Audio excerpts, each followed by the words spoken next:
You ask Tiger to solve. This deals with linear equations with one unknown. The final result is r equals -1. Let's solve it step by step. Simplify the expression. Group like terms. Simplify the arithmetic.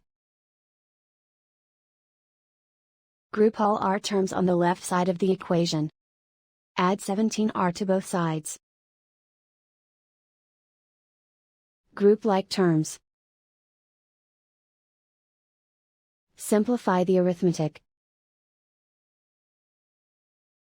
Group like terms.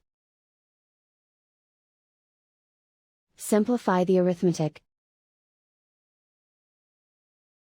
Group all constants on the right side of the equation. Subtract 9 from both sides. Simplify the arithmetic.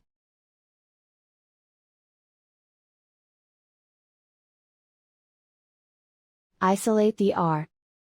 Divide both sides by -2. Cancel out the negatives. Simplify the fraction. Move the negative sign from the denominator to the numerator.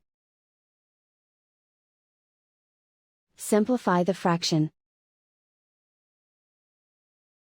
And so the final result is r equals -1.